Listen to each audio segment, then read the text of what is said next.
Face കുറച്ച് bright ആവുന്ന ഫേഷ്യലാണ് നോക്കുന്നതെന്നുണ്ടെങ്കിൽ നമുക്ക് ഒരു അടിപൊളിയായിട്ടുള്ളൊരു 2 സ്റ്റെപ്പ് ഫേഷ്യലാട്ടോ കാണുന്നത്. ഇത് വന്നിട്ട് നമുക്ക് ആദ്യം വേണ്ടത് ബദാമാണ്. കുറച്ച് എക്സ്പെൻസീവ് ആണ്. തലേന്ന് സോക്ക് ചെയ്ത് വെക്കുക. പിന്നെ ചിലവ് കുറഞ്ഞ രീതിയിലുള്ള ഫേഷ്യൽ നമ്മൾ ചെയ്തിട്ടുണ്ട്. നിങ്ങൾക്ക് വേണമെങ്കിൽ അത് ട്രൈ ചെയ്ത് നോക്കാം. അപ്പോൾ നമ്മൾ ബദാം തൊലി കളഞ്ഞിട്ട് നമ്മൾ പാലൊഴിച്ചിട്ട് വെള്ളമൊഴിച്ച് നല്ല തിക്കായിട്ട് നമ്മൾ അരച്ചെടുക്കുക. അപ്പോൾ ഞാൻ ഫേസിൽ ലിപ്സ്റ്റിക്കോ മേക്കപ്പോ ഒന്നും ഇടാണ്ടാണ് നമ്മളിന്ന് ഈ ഒരു ഫേഷ്യൽ ചെയ്യണേ. അപ്പോൾ ആദ്യത്തെ സ്റ്റെപ്പ് നോക്കാം.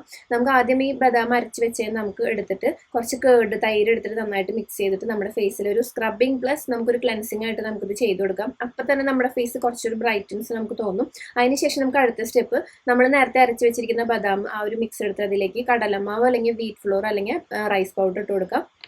നെക്സ്റ്റ് നമുക്ക് കോഫി ഇട്ട് കൊടുക്കാം. കോഫി പറ്റാത്തവർക്ക് നമുക്ക് മഞ്ഞൾ അല്ലെങ്കിൽ നമ്മുടെ ക്യാരറ്റ് അരച്ച് പേസ്റ്റ് ആക്കി ഇടാം. 20 മിനിറ്റ് ഇത് അപ്ലൈ ചെയ്ത് കൊടുക്കുക. എന്നിട്ട് റിമൂവ് ചെയ്യുമ്പോൾ നല്ല കിട്ടുക്കാച്ചിയായിട്ട് നമുക്ക് റിസൾട്ട് കാണാൻ പറ്റും. ഫേസ് ബ്രൈറ്റ് ആവും. ഒരു 2 ഷെയ്ഡെങ്കിലും ബ്രൈറ്റ് ആവും.